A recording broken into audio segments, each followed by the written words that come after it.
Hi guys, welcome to sports तल से। और बैंगलोर टेस्ट ख़त्म हो चुका है। टेस्ट जो कि वाकई में इंडिया के लिए एक टेस्ट बन के साबित हुआ। और इस टेस्ट में एफर्ट्स के तो पूरे नंबर मिलेंगे, लेकिन हम जीत नहीं पाए हैं ये टेस्ट। अब बात शुरू से शुरू करेंगे तो रोहित शर्मा ने टॉस जीत करके पहले बैटिंग लेने का फैसला किया और वो फैसला गलत साबित हुआ। 46 पे ऑल आउट हो गई टीम, हम सभी को पता ही है।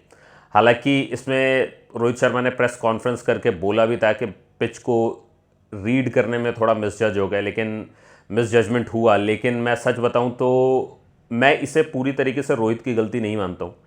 मेरा मानना है कि पिच को रीड करने में पूरी मैनेजमेंट या जो भी फीडबैक मिल रहे होंगे उसके हिसाब से गलती हुई है। हम सभी को पता है कि बैंगलोर वाली जो पिच है वो एक बैटिंग पिच होती है जनरली, बट बारिश हो चुकी थी वहाँ पर, तो बहुत बेटर होता अगर आप टॉस जीत करके सामने वाली टीम को बैटिंग करने के लिए कहते हैं। बट इट्स ओके, वहाँ तक भी ठीक था। ऊपर से जो रोहित शर्मा ने जैसे कि बताया था कि उन्होंने सोचा था कि शुरू के 1 घंटे में ऐसा वैसा होगा, कुछ हादसे हो सकते हैं, लेकिन उसके बाद सब कुछ सही रहेगा। अब अगर हम इसके बारे में भी बात करें कि उन्होंने ये सोचा था कि उसके बाद सब कुछ सही रहेगा, तो वो भी नहीं हुआ कि उसके बाद सब कुछ सही हो। ऊपर से वेदर ने ऐसा गेम खेला कि 1 घंटे तो वो था ही कि जब गेम स्टार्ट हुआ उस समय वाला 1 घंटा तो था ही, उसके अलावा दोबारा से बारिश हो गई तो समझ लो कि वो 1 घंटे एक बार फिर से स्टार्ट हो गई। तो ये इंडिया की बैटिंग लाइनअप के लिए तो वो काल बन के ही साबित हुआ। एक तरीके से टेलएंडर्स इस मैच में कुछ खास कर नहीं पाए हैं, जैसे कि हम लोगों को एक्सपेक्टेड रहता है कि अश्विन है या जडेजा हैं या टेलेंड में कुलदीप भी थोड़ा बहुत बैट चला लेते हैं। बुमराह की भी कुछ इनिंग रही हैं ऐसी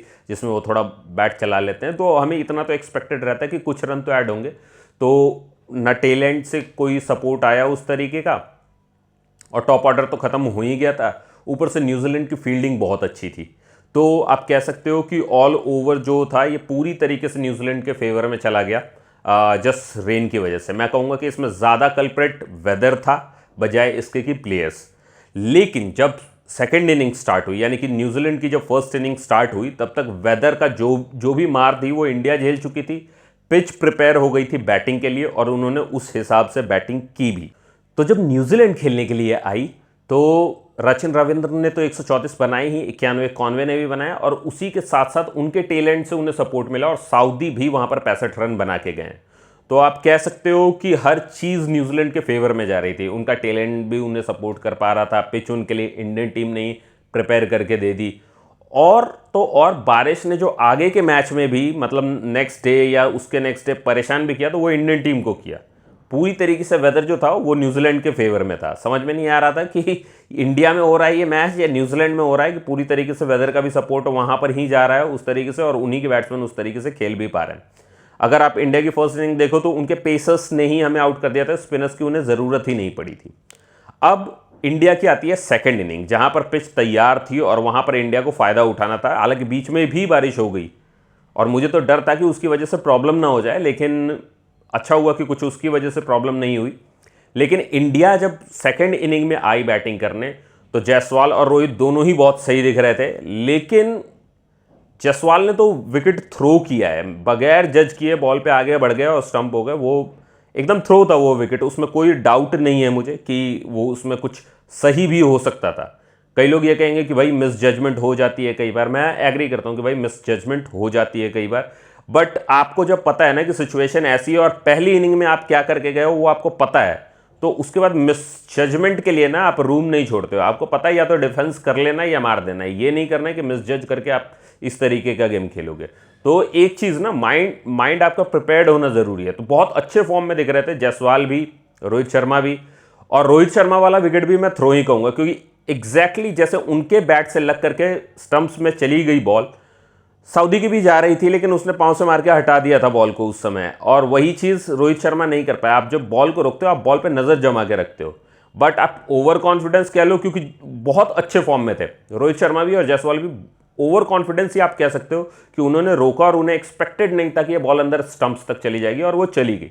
हमें इस मैच में देखना पड़ेगा कि लक जो है ना वो पूरी तरीके से इंडिया के अगेंस्ट काम कर रहा था। ये तो रेजिलियंस था इंडियन टीम का, जो इन्होंने 462 मार भी दिए सेकंड इनिंग में, नहीं तो वो पॉसिबल नहीं था। और उसमें भी कंट्रीब्यूशन देखो कि सरफराज की तरफ से आए। टॉप ऑर्डर आप कहो तो सब ने ही कंट्रीब्यूट किया है। 35 वहां पर जायसवाल ने बनाए, 52 बनाए, रोहित शर्मा ने 70 बनाए, कोहली ने कोहली वाला जो इकलौता विकेट था, थर्ड विकेट, वो मुझे जेन्युइन लगा कि भाई वो एक जेन्युइन मिस्टेक है और कोहली ने अपनी तरफ से अपना 100% दिया है। अनफॉर्चुनेटली उनका एज लग गया उस बॉल में और वो आउट हो गए। अदरवाइज मुझे नहीं लगता है कि कोहली के पार्ट में कोई मिस था। और कोहली मतलब इस इनिंग में तो मैं कहूँगा चाहे 70 रन की ये इनिंग थी, लेकिन उन्होंने अपनी पूरी कमिटमेंट दिखाई इसमें और उस तरीके से वो खेले भी हैं वहाँ पे। अब बात आती है कि सरफराज और पंत जिस तरीके से उन लोगों ने टिक के रन बनाए ना, वही था गेम में वो टर्निंग पॉइंट जिसने बेइज्जती होने से बचा लिया इंडिया को और गेम को चौथे इनिंग तक पुश किया। नहीं तो मुझे नहीं लगता कि ये गेम चौथे इनिंग तक जाने वाला था। तो 150 रन जो सरफराज ने मारे वो बहुत काम के थे। मैं लाइव में भी आया था, लाइव में भी मैं ये कह रहा था कि जो फर्स्ट क्लास में उन्होंने इनिंग खेली है ना 222 की, उसने उनको ज़रूर कॉन्फिडेंस दिया होगा और वो अभी ताज़े ताज़े उसी फॉर्म में आए हैं और उसी तरीके से उन्होंने खेला है। अगर फर्स्ट इनिंग की भी बात करें तो वो जो जिस तरीके से आउट हुए थे, बहुत बेहतरीन कैच पे आउट हुए थे वो। तो आप समझ ही सकते हो कि मतलब आप ये समझ सकते हो कि सरफराज वहाँ भी बना सकते थे इनिंग, लेकिन न्यूजीलैंड की फील्डिंग बहुत ज़बरदस्त थी। वही जब न्यूजीलैंड खेलने आई थी तो इंडिया की फील्डिंग फर्स्ट इनिंग वाली बहुत ख़राब थी। मतलब पता नहीं कितने लोग इससे एग्री करेंगे, लेकिन मेरे हिसाब से बहुत ख़राब थी। एक प्रेशर सिचुएशन में आप इतनी गंदी फील्डिंग एक्सेप्टेबल नहीं है। ऊपर से जो कैच केएल राहुल ने छोड़ा है उसको तो कोई भी एक्सेप्ट नहीं करेगा। ऊपर से ऐसे इधर उधर देख रहे थे जैसे किसी और पे ब्लेम जाएगा। भाई कोई भी अगर ये कहता ना कि वो कैच कोहली के लिए था या पार्शली भी कोहली के लिए था, 50% भी नहीं था वो कोहली के लिए, वो पूरी तरीके से केएल राहुल की कैच थी, उन्होंने हाथ तक नहीं डाला है। ठीक है, कोहली का उसमें हाथ डालना भी नहीं बनता था, क्योंकि आप अगर हाथ डालोगे और कैच किसी और की है तो वो इंटरप्ट होगा और फिर कैच छूट सकता है। तो कोहली का जेन्युइनली वो बिल्कुल नहीं बनता था वहां पर हाथ डालना। और मतलब कोहली की जो अभी भी आप कह सकते हो कि देखो ना वाइस कैप्टन है कोहली, ना कैप्टन है, उसके बावजूद भी जिस तरीके का कॉन्ट्रीब्यूशन है ना, एज ए लीडर कॉन्ट्रीब्यूट करता है वो टीम में। तो कोहली को आप मतलब मैं कहता हूं कि उनके इंटेंट पे आप कभी भी डाउट नहीं कर सकते हो। तो वो एक चीज़ दिखती है कोहली के अंदर कि भाई उनका एक्सपीरियंस उनके अंदर दिखता है। अब बात आती है कि जिसकी हम बात कर रहे थे कि तीसरी इनिंग जो इंडिया खेल रही थी अपनी सेकंड इनिंग बैटिंग की, तो वहां पर जब ऋषभ पंत भी आउट हो गया उसके बाद तो आप समझ लो कि आना जाना लगा रहा सबका और कोई कुछ खास कंट्रीब्यूट नहीं कर पाया। जहां 408 पे इनके 3 विकेट थे, वहां से जब गिरना चालू हुआ तो उसके बाद सीधे ऑल आउट ही हो गई है। तो एक तरीके से ना जब ऋषभ और सरफराज गए हैं उसके बाद कोई भी ऐसा नहीं लगा, ऐसा लगा कि फर्स्ट इनिंग ही कंटिन्यू हो गई है।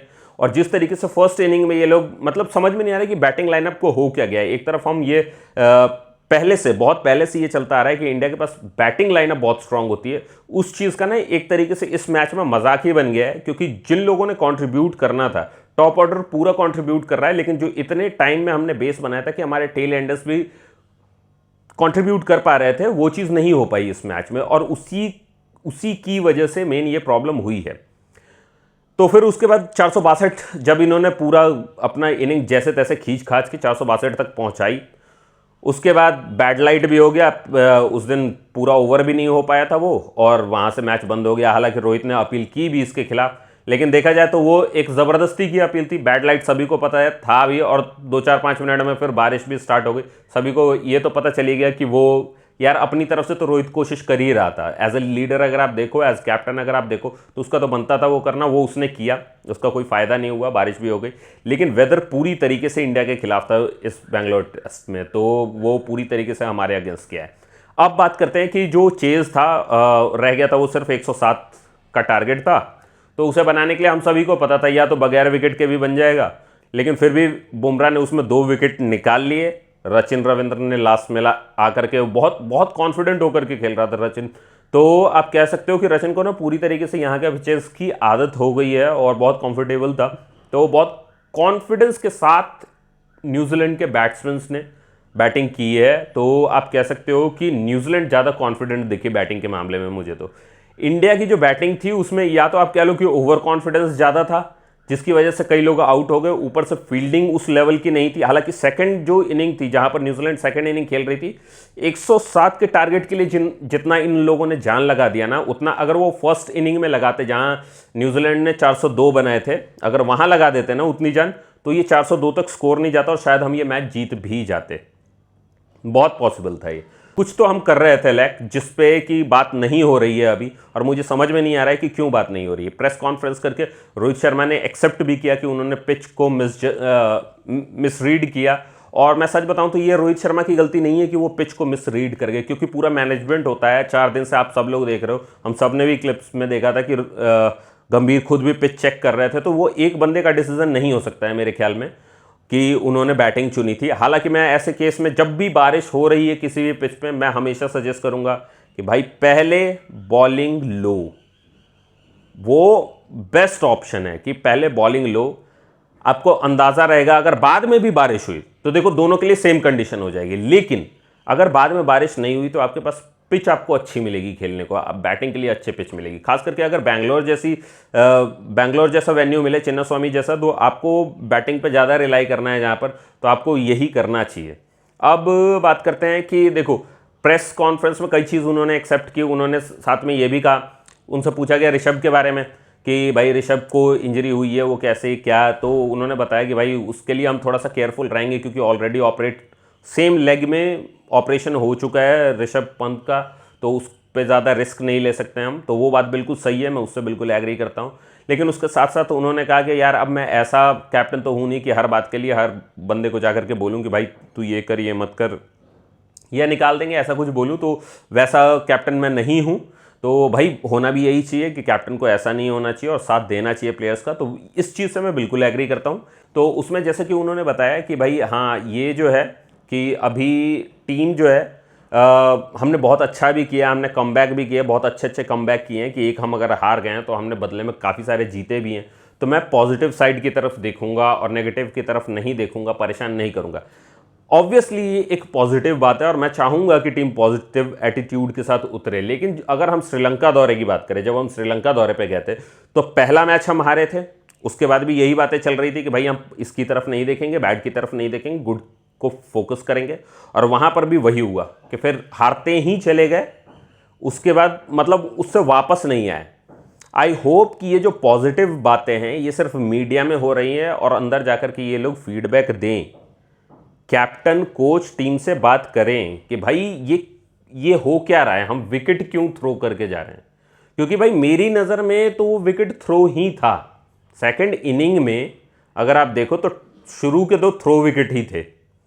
ऋषभ को और सरफराज को आप कुछ नहीं कह सकते, उन्होंने अपनी तरफ से ट्राई किया, टीम का टेम्पो मेंटेन करने का ट्राई किया, और आई नो कि जिस तरीके की क्रिकेट अभी टीम खेल रही है उसके हिसाब से उन्हें कहा गया होगा तेज़ खेलने के लिए, और वही सरफराज कर रहा था, उसका कैच चला गया, उसकी कोई गलती नहीं क्योंकि वो 150 रन ऑलरेडी ठोक चुका था। देन आता है कि वो ऋषभ पंत भी आउट हो गया। भाई एक तो बंदा इंजर्ड होकर के खेल रहा है, 99 कंट्रीब्यूट करके गया, बहुत बड़ी बात है। तो हम सभी को पता है, और प्रेस कॉन्फ्रेंस में भी रोहित शर्मा ने बोला ये कि भाई इतनी इंजरी के बाद भी वो बंदा खेल रहा है। आपने भी देखा कि वो स्टैंड्स में मारने की कोशिश कर रहा था बजाय इसके कि ज़्यादा रनिंग करे, तो बात बिल्कुल सही है भाई, उसने इतनी इंजरी के बाद भी जिस तरीके से कंट्रीब्यूट किया वो बिल्कुल सही है। तो इन दोनों पे ब्लेम डाला नहीं जा सकता। उसके अलावा अगर हम देखें तो जिस तरीके से टीम को खेलना चाहिए था, क्योंकि बैटिंग के लिए पिच प्रिपेयर्ड थी। अगर एक तरीके से आप देखो ना तो ये सब कुछ शुरू हुआ जब नई बॉल ले ली गई थी सेकेंड इनिंग में न्यूजीलैंड की तरफ से। तो इंडिया जो अपनी सेकेंड इनिंग खेल रही थी, न्यूजीलैंड ने ली नई बॉल। आप कह लो कि उनके सीमर्स हमसे ज़्यादा इफेक्टिव थे, आप कह लो कि हमारी टीम जो है वो नई बॉल नहीं खेल पा रही थी, कुछ भी सही हो सकता है। लेकिन नई बॉल लेने के बाद इनके सारे विकेट गिरे, कोई रुक नहीं पाया। और वहीं दूसरी तरफ न्यूजीलैंड की टीम नई बॉल खेलने में पूरी तरीके से कंफर्टेबल दिखी।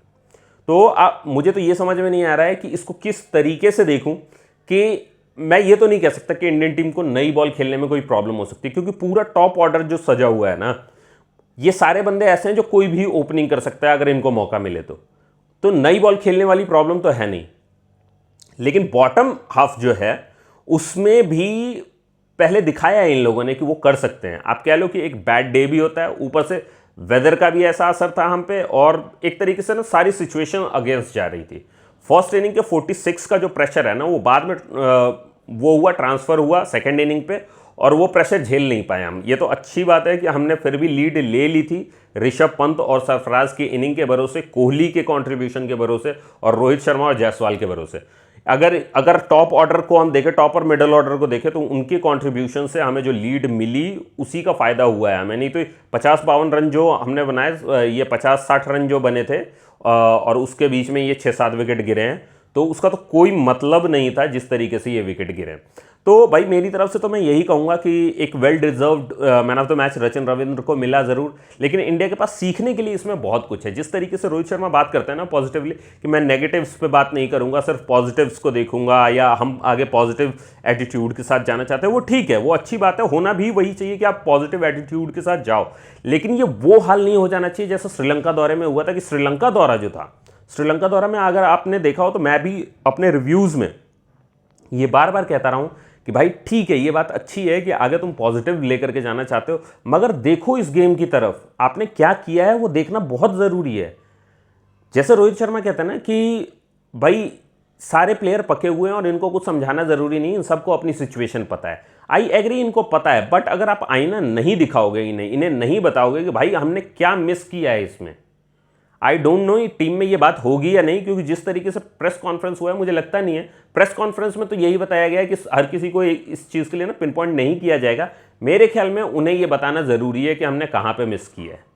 सिर्फ 2 प्लेयर रोहित शर्मा और विराट कोहली अगर ये सोचते रहे, टीम के बारे में सोचते रहेंगे, और बाकी सब लोग ये सोचते रहेंगे, क्योंकि भाई बाकी सब लोग जो है वो हवा में रहेंगे कि भाई ठीक है हमें तो कुछ कहा नहीं जा रहा है, तो खुल के खेलो। खुल के खेलने का मतलब अपना नेचुरल गेम खेलो, ये नहीं कि गेम में गिव अप कर दो, क्योंकि एक तरीके से सरेंडर ही था वो सेकंड इनिंग वाला। अगर आप केएल राहुल वाला, अगर आप वो देखो जो कैच मिस किया है केएल राहुल ने, तो आप क्या कहोगे कि भाई वो जो रोहित शर्मा का डायलॉग है ना कि ये गार्डन में घूमना बंद करो, वो एक तरीके से गार्डन में घूमने वाली बात थी कि भाई तुम कैच आ रही, तुम कहाँ देख रहे हो, हाथ तक नहीं डाला है तुमने उसमें। तो इस तरीके के एटीट्यूड से अगर आपकी टीम खेल रही है तो बहुत ज़्यादा ज़रूरी हो जाता है उन्हें जगाना। अगर ज़रूरी है तो हर मैच के पहले उन्हें बोल दो कि कोई गार्डन में नहीं घूमेगा। तो मेरा तो बस यही कहना है, बाकी सब है आप लोगों पे कि आप इस वीडियो को कहाँ तक पुश करते हो। अगर आपको ये रिव्यू पसंद आया हो, अगर आपको लगता है कि इसमें से कोई भी पॉइंट काम का था, तो आप मुझे बता सकते हो, नीचे कमेंट कर सकते हो। अगर आप किसी चीज़ से इत्तेफाक नहीं रखते हो तो, और साथ ही लाइक करना इस वीडियो को, सब्सक्राइब कर लो मेरे चैनल को, ताकि हम इसके बारे में और बात कर सकें आगे। अब मिलते हैं नेक्स्ट पुणे वाले टेस्ट के बाद, उसके बीच में अगर कोई अच्छी क्रिकेट अपडेट आई तो ज़रूर मैं आपको बताऊँगा, चाहे अपने शॉर्ट्स के थ्रू, चाहे अपने वीडियोज़ के थ्रू। लेकिन उसके लिए आप ज़रूरी है कि आप सब्सक्राइब करो मेरे चैनल को, तो कृपया करके चैनल को ज़रूर सब्सक्राइब कर ले। अभी के लिए मैं चलता हूँ, आदियोस।